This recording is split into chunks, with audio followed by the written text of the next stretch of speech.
Hello বন্ধুরা, কেমন আছেন সবাই? ভালো লাগলে লাইক কমেন্ট শেয়ার করবেন, আমাদের চ্যানেলটি সাবস্ক্রাইব করবেন, আমাদের সঙ্গে থাকবেন। হ্যালো বন্ধুরা, দেখো এই যে গাছটায় কত পরিমাণে ফুল হয় প্রত্যেক দিন। তা আজ ভাবছি নতুন একটা রেসিপি করে দেখাবো। এই খেতে কিন্তু খুবই ভালো লাগে। তো আমার কাছে ভালো লেগেছে, তাই আমি রেসিপিটা করে দিচ্ছি। কারণ ফুলগুলো প্রথমে নিয়ে নিই। হ্যাঁ, নাও। হ্যাঁ, কত ফুল হয়েছে দেখো, গাছে কত ফুল। আমার সাথে নাও, নাও। হ্যাঁ, দেখো কত ফুল হয়েছে। চলুন রান্নাঘরে যাই। এই যে ফুলগুলো ভালোভাবে ধুয়ে রেখে দিয়েছি। একটা বাটি নিলাম, দুটো ডিম আমরা ফাটিয়ে নিচ্ছি। তারপরে পেঁয়াজ দিলাম, রসুন পেস্ট দিলাম, আদা পেস্ট দিলাম, জিরে ধনে পেস্ট, শুকনো ঝাল পেস্ট, গরম মশলা পেস্ট, আর লবণ পরিমাণ মতো, আর দিলাম হলুদ গুঁড়ো। তারপরে দেবো চালের গুঁড়ো। চালের গুঁড়োটা দিতে হবে ওই ডিমে যতটুকু প্রয়োজন হয় ততটুকু। আর মিশ্রণটা হবে এরকমই ঘন, কোনো জল অ্যাড করা যাবে না, এভাবে মাখাতে হবে।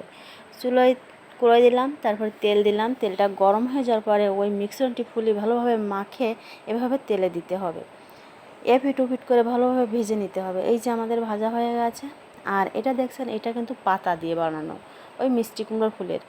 তারপরে এই যে আরেকটু তেল এড করে দিলাম। তারপরে পেঁয়াজ কুচি দিলাম, পেঁয়াজ পেস্ট দিলাম, রসুন পেস্ট, আদা পেস্ট, আর শুকনো ঝাল পেস্ট, জিরে ধনে পেস্ট দিয়ে ভালোভাবে আমরা মেখে নেব। তারপর লবণ আর হলুদ গুঁড়ো দিয়ে ভালোভাবে আমরা কষে নিচ্ছি। দুটো তেজপাতা দিলাম, আর দিলাম আলু কুচি দুটো, দিয়ে ভালোভাবে আমি কষছি।